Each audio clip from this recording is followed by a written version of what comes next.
The world was not ready for the sheer scale of the conflict that exploded from the small oil-rich islands and vast unforgiving oceans. While the industrial might of America's arsenal was being tested in the skies over Europe, raining down retribution on the German war machine, a different, more primal struggle was unfolding on the other side of the globe. A struggle where the very concept of distance was weaponized, and the silent assassin was not a bomb, but an unseen submarine. December 7th, 1941. Pearl Harbor, territory of Hawaii. 7:55 a.m. The date is burned into the American psyche, a scar of disbelief and fury. The air, typically thick with the scent of salt water and tropical blossoms, was suddenly acrid, choked with the smoke of burning oil and sinking hopes. This was the moment the Imperial Japanese Navy delivered their opening gambit, a strike of brutal surgical efficiency that crippled the U.S. Pacific Fleet. The shock was complete. The Japanese High Command, in their confident, almost arrogant strategic calculations, believed they had bought themselves 6 months, perhaps a year, to consolidate their newfound empire, a protective perimeter that stretched from the Aleutians to the Indian Ocean. They had eliminated the main obstacle to their destiny, or so they thought. The American Pacific Fleet, the backbone of any counter-offensive, was shattered. Battleships, the queens of the sea, were sitting ducks sinking into the harbor mud. In Tokyo there was a sense of utter triumph, a belief in the inherent superiority of their warrior spirit and naval strategy. What they did not know was that the very act of focusing on the battleships was a fatal strategic blunder. They had neglected the aircraft carriers, the true currency of modern naval warfare, which were, by a twist of fate and timing, out at sea. The irony of their success would become the core of their undoing. Enter Admiral Chester W. Nimitz, a reserved, almost deceptively calm Texan with the gentle demeanor of a schoolteacher and the steely eyes of a predator. He arrived at the smoking ruins of Pearl Harbor barely 2 weeks after the attack. The mood was despair. The base commander's office was literally a burned-out hulk. He was inheriting a ruin, a ghost fleet, and a morale crisis of unprecedented scale. The task Nimitz was handed was perhaps the most daunting of the entire war. To take a crippled, demoralized force and not just stop the relentless Japanese advance, but to reverse it across thousands of miles of ocean. His area of command, the Pacific Ocean areas, encompassed more water than had ever been organized under a single commander in human history. It was a blank canvas of blue terror. In those first weeks, Nimitz was an object of derision within the Japanese war circles. Their initial assessment, recorded in intercepted communique, spoke of American softness, an industrial giant that lacked the spirit for a long fight. They saw Nimitz as merely the latest in a line of placeholders, a man who would preside over the long, inevitable decline of American power in the Pacific. They viewed him as a defensive commander, one who would fortify Hawaii and wait for the resources being desperately funneled toward the European theater to finally make their way west. They fundamentally misunderstood the man. Nimitz did not see despair. He saw opportunity. He looked at the wreckage and saw only what remained: the American submarine fleet, largely untouched, and the carrier task forces, whole and operational. His first strategic move was not to build up a defensive barrier, but to send his small surviving fleet on immediate, aggressive raids. A shocking and unpredictable strategy, executed not for military gain, but for psychological warfare. These early actions, the raids on the Marshall and Gilbert Islands, the unexpected Doolittle raid, were pinpricks to the Japanese war machine, but they were transfusions of hope to the Americans. More importantly, they were psychological jabs that landed squarely on the jaw of the Imperial High Command. A Japanese pilot, a veteran of Pearl Harbor, reflected on the change in mood. We expected them to recoil and hide. Instead, these ghost ships of theirs appeared like shadows, striking and vanishing. It was a tremor of doubt in the center of our certainty. The tinder was dry. The fuse was lit. The initial scorn the Japanese felt for the slow-moving, meticulous Nimitz was about to curdle into something far more potent and dangerous, a professional, deeply seated hatred, born of strategic frustration and the realization that the man they had dismissed as a paper pusher was in fact the quiet architect of their eventual destruction. This hatred, this bitter enmity, was not merely personal. It was the visceral reaction of a proud empire, to the man who cracked the code of their strategy, who turned their greatest strength, the vastness of the Pacific, into their terminal weakness. The stage was set for the pivotal confrontation that would define the entire Pacific War, a strategic chess game fought not with pieces, but with men and machines, all directed by the unassuming yet utterly ruthless mind of Chester Nimitz.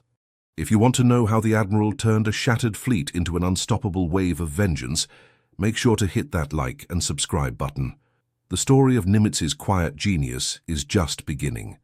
Nimitz was a man defined by patience, but the war demanded urgency. The Imperial Japanese Navy, IJN, was planning its next decisive move, a strike that aimed to eliminate the remaining American carrier strength and seize the key U.S. base at Midway Atoll. Their strategic doctrine dictated that only a single colossal blow could force the Americans to the negotiating table. This was to be that blow. The core of the mystery surrounding the deep Japanese hatred for Nimitz lies not in a single battle, but in the crushing realization that he knew their plans before they knew he knew. The Japanese operated with a near-religious faith in the impenetrability of their coded communications, known as JN-25B. It was a complex, seemingly unbreakable cipher, and the ability to crack it was the closest thing the Allies had to a superpower in the early days of the Pacific War. At the secret intelligence unit known as Station Hypo, in the basement of the administration building at Pearl Harbor, Commander Joseph Rochefort and his team worked in a state of constant, frenzied exhaustion. They were the unsung heroes, staring at the raw Japanese messages until the patterns of naval intent emerged from the chaos of numbers. Nimitz protected this team fiercely, providing them with everything they needed, a sign of his unique trust in intelligence over tradition.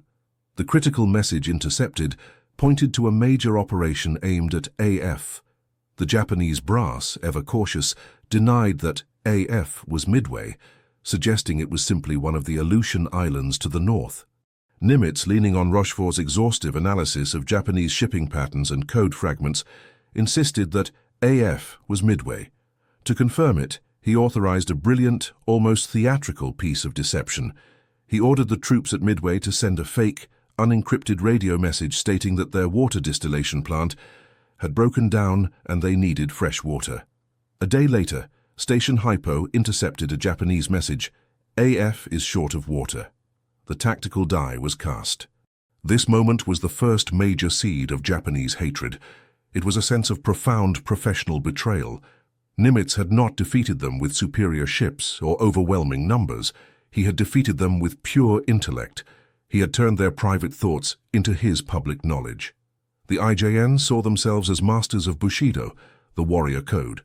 Nimitz had countered them with the unfeeling, pragmatic logic of mathematics and cryptography. Midway, June 4-7, 1942. The ensuing battle was the turning point of the war, a brutal 72-hour ballet of dive bombers and flak.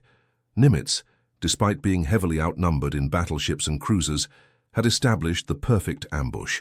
He positioned his three carriers, Enterprise, Hornet, and Yorktown, out of the enemy's projected search pattern. The Japanese carrier commander, Admiral Nagumo, was caught in the worst strategic dilemma imaginable, a deck cluttered with two sets of bombs and torpedoes, having to decide between attacking the American fleet and rearming to strike Midway. This indecision, catalyzed by Nimitz's clever disposition, led to a fatal window of vulnerability. A Japanese flight deck officer, later captured, recounted the horror. The dive bombers appeared from the sun, like hawks falling on a field mouse. Our decks were piled with fuel lines and ordnance. There was no time to clear them. When the first bomb struck the Akagi, the explosion was not metal and fire, but pure, terrible detonation. The pride of the Kido Butai was gone in minutes. It felt like the gods had abandoned us, or that the Americans knew exactly where to strike. Within a single morning, 4 of the 6 large Japanese fleet carriers, Akagi, Kaga, Soryu, and Hiryu, the invincible spearhead of the Pearl Harbor attack, were burning and sinking. This was not a defeat. It was a strategic decapitation. Nimitz's genius lay in his willingness to risk everything on a calculated gamble. He had faced down his own admirals, who urged caution and trusted a handful of codebreakers. The cost was high. The Yorktown was lost, but the gain was incalculable. This outcome fundamentally changed the Japanese perception of the war. Before Midway, it was a war of conquest and speed. Afterward, it became a slow, agonizing war of attrition. Nimitz had shattered their sense of superiority and replaced it with a creeping paranoia. They began to suspect every move, every silence, every radio signal. The quiet Texan had turned the Pacific into a trap, and they felt the walls closing in. The scorn had truly hardened into a deep, burning animosity, a hatred of the man who had effortlessly dismantled their destiny using a weapon they hadn't even known existed: the power of knowing.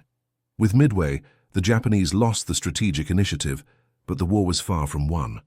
The next phase was to be a grinding, brutal slog of attrition, a campaign fought not for glorious naval victory, but for inches of jungle and rock. This is where Nimitz's true, ruthless operational genius emerged, further fueling the animosity of his opponents. The Japanese military, driven by the principles of Gekokujo, a form of militant insubordination, and the cultural imperative to fight to the death, excelled in short, decisive battles. Nimitz, the strategic thinker, understood that the war would now be won through sheer industrial scale and the conservation of human life. His strategy was simple, but utterly devastating to the Japanese: island hopping. In the eyes of the Japanese command, Nimitz's strategy was not merely tactical, it was an insult. The concept of island hopping, bypassing heavily fortified Japanese strongholds like Rabaul or Truk, and seizing less defended strategically vital locations for air bases and staging points, was viewed as cowardly and a breach of accepted military honor. The Japanese expected a direct frontal challenge. Nimitz denied them that honor, instead treating their garrisons like tumors that would be simply cut off and left to wither. Consider the numbers. Rabaul, the colossal Japanese fortress, was home to over 100,000 troops. Nimitz's strategy starved them into irrelevance, saving hundreds of thousands of Allied lives and months of fighting. The bypassed troops, isolated without food and with no way to influence the main theater of war, were forced to watch as the Allied war machine steamed past them toward the Japanese homeland. A Japanese logistics officer stationed on a bypassed island later wrote, "The true torment was not the hunger, but the knowledge that we were useless. We were the guardians of a ghost." Every morning, the radio brought news of another American advance, another island taken. We were supposed to be holding the line, but the line simply curved around us. The American Admiral had sealed us in a tomb of his own design. Nimitz's approach was an operational masterpiece of American industrial power. While a single heavily damaged carrier could take 9 months to repair, the Japanese could not replace their losses at all.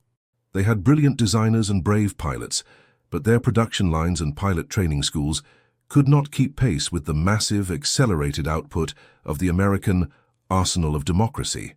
Statistics that defined the War of Attrition, 1943-1944. U.S. aircraft carrier production, 1943. Over 20 fleet and light carriers were completed, including the first of the massive Essex-class carriers. Japanese carrier production, 1943. Only one full-sized fleet carrier was completed. Pilot training. The U.S. Navy and Marines trained approximately 12,000 new combat pilots per year. The Japanese military, focused on quality over quantity and lacking sufficient fuel for sustained training, could not replenish their losses, especially those from Midway and Guadalcanal. The veterans of the IJN were rapidly replaced by green, inexperienced aviators, a fact Nimitz was constantly aware of. The hatred was now rooted in the strategic exhaustion Nimitz was intentionally causing. He was not winning with elegance, but with the brutal, soul-crushing efficiency of a conveyor belt of destruction. The climax of this period came with the relentless push across the Central Pacific. Tarawa, Kwajalein, Eniwetok. These were not battles for glory. They were brutal lessons in amphibious warfare. At Tarawa in November 1943, the U.S. Marines suffered over 3,000 casualties in just 76 hours. The fighting was savage, often hand-to-hand against Japanese defenders committed to death before surrender.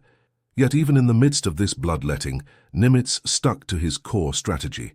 He minimized the risk to his valuable carriers and maximized the use of massive naval gun support to soften the beachheads. His focus was always on the final, inevitable outcome.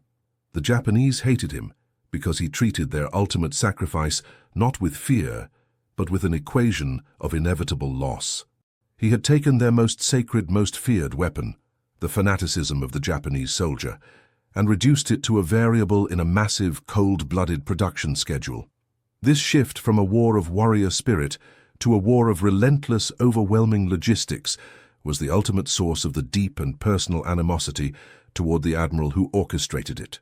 As the war entered its final stages in 1944, the hatred the Japanese command felt for Nimitz was no longer rooted in surprise or strategic insult, but in sheer military desperation. They were watching their empire crumble piece by piece, and they knew exactly whose strategic mind was behind the demolition. The strategic focus shifted to the Mariana Islands, Saipan, Tinian, and Guam. These islands were crucial. Their capture would place the new long-range B-29 Superfortress bombers within striking distance of the Japanese home islands, allowing the Americans to bring the European-style aerial bombardment that had devastated Germany directly to Tokyo. The Japanese knew the loss of the Marianas meant their final devastating defeat was only a matter of time. They prepared their A-Go operation, a massive all-or-nothing fleet action designed to lure the U.S. Pacific Fleet into a decisive battle, hoping to replicate the success of the Pearl Harbor strike on a grander scale. This confrontation became known as the Battle of the Philippine Sea, or as American pilots gleefully nicknamed it, the Great Mariana Turkey Shoot, June 19, 1944, Philippine Sea. The Japanese committed virtually all of their remaining carrier air power. Nimitz's strategy, implemented through his task force commanders, was a masterful application of naval air defense. The American fleet, now centered around a host of new Essex-class carriers and protected by the revolutionary VT proximity fuse, a tiny radar in the nose of the anti-aircraft shell, causing it to explode near the target, was a nearly impenetrable fortress. The ensuing air battles were a catastrophe for Japan. American radar detected the incoming waves of Japanese aircraft long before they were visible. Fighters were vectored perfectly to intercept, decimating the attackers before they could reach the carriers. The result was not a battle, but an aerial massacre. In a single day, the Japanese lost over 350 carrier aircraft and nearly 100 land-based planes. The Americans lost only 30 planes, but Nimitz was not satisfied. He pressed his advantage, sending his planes hundreds of miles west in a last-ditch attack on the Japanese fleet as the sun was setting. The attack was costly to the American air groups. Many pilots ditched in the dark sea on their return, but it delivered the final blow. 2 Japanese fleet carriers, the Taiho and the Shokaku, were sunk by U.S. submarines and carrier aircraft, respectively. The Taiho, the newest and largest Japanese carrier, was sunk by a single torpedo from the submarine Albacore, a testament to the combined arms effectiveness Nimitz championed. The Battle of the Philippine Sea eliminated the Japanese carrier air arm as a major offensive force. They were left with more ships than trained pilots. The hatred intensified because Nimitz had not just won a battle, he had destroyed the entire professional class of the Imperial Japanese Navy's aviators, the most elite fighting force they possessed. A Japanese admiral's reported quote from the time, reflecting this final despair, highlights the personal nature of their animosity. Nimitz is a gambler, but he does not gamble with his own assets. He gambles only with knowledge and with our destiny. He has taken the air from our lungs. He is not a warrior. He is a butcher with a ledger.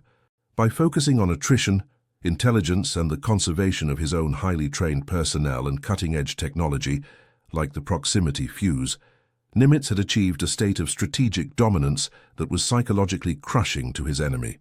He made the Japanese fight a war they were fundamentally incapable of winning, a war of industrial production and logistical endurance. He was the master of the sea and sky, and his measured, calculating brilliance guaranteed that the path to Tokyo was now wide open. The final act of the Pacific War was a testament to Nimitz's foundational strategies. With the Japanese fleet crippled and the air bridge established from the Marianas, the ultimate objective became the Japanese home islands. The campaigns for Iwo Jima and Okinawa, overseen by Nimitz, were the bloodiest of the war. They were direct frontal assaults, necessitated by geography and the need for staging areas. but they demonstrated the relentless, methodical power of the US machine Nimitz had built. It is in the context of these final, desperate battles that the enduring Japanese animosity crystallizes into a form of bitter professional respect. Nimitz never gloated, never sought the spotlight, and never underestimated his enemy, a behavior that only heightened the contrast with the sometimes overzealous or flamboyant American field commanders. The ultimate irony, the one that ties the entire narrative together, is that Nimitz was the architect of victory, but also the voice of caution. His deep understanding of the enemy's commitment to self-sacrifice, demonstrated so vividly on Okinawa, led him to support the use of the only weapon that could truly end the Pacific War without an invasion that would cost millions of lives on both sides. The hatred for Nimitz, ultimately, was not about malice or cruelty. It was a visceral reaction to the man who stripped the Japanese military of its most cherished belief, that the warrior spirit, the Yamato Damashi, could overcome the brute force of industry and the cold logic of mathematics. The final score was tallied not in heroism, but in production. US ships built, 1940-1945, over 6,000 major naval vessels. Japanese ships built, 1940-1945, under 500 major naval vessels. The submarine campaign, Nimitz's first quiet command, was to unleash the U.S. submarine fleet. By 1945, these silent hunters, initially deemed ineffective, had sunk over 55% of all Japanese shipping, strangling the home islands and cutting off the flow of oil, rubber, and food, the veins of the Japanese war effort. This was Nimitz's ghost fleet, his first stroke of genius, and it caused the final collapse. When the surrender documents were signed aboard the USS Missouri in Tokyo Bay on September 2, 1945, Admiral Nimitz was there not merely as a witness, but as a central signatory. He stood among the Allied commanders, a calm, sober presence. He was the personification of the methodical, industrial, and intellectual power that had crushed the imperial dream. The Japanese hated him because he was the perfect enemy, unemotional, relentlessly logical, and utterly victorious. He took a ruin and built an engine of war so powerful, so precisely calibrated, that it made defeat inevitable, not miraculous. He was the quiet ice at the heart of the Pacific storm. He broke their codes, bypassed their strongholds, and destroyed their air forces not with fury, but with a simple, devastating Texan calm. The mystery of the hatred is solved. It was the hatred of a proud warrior for the architect who proved that superior strategy and logistics will always defeat superior spirit and sacrifice. The final act of the war was the ultimate proof of Nimitz's teasy, that in the face of overwhelming, calculating power, even the fiercest dedication is simply a variable in a larger, inescapable equation. The story of the Pacific War is a tale of incredible human endurance, technical innovation, and strategic genius. The story of Admiral Nimitz is the story of how a single man, relying on intellect and industrial power, changed the course of destiny across the largest battlefield in history. If the quiet analytical warfare of Admiral Nimitz intrigued you, subscribe to the channel for more deep dives into the strategies and untold human stories of the greatest conflict the world has ever known. Check out our video next week on the forgotten P-47 Thunderbolt over the European front.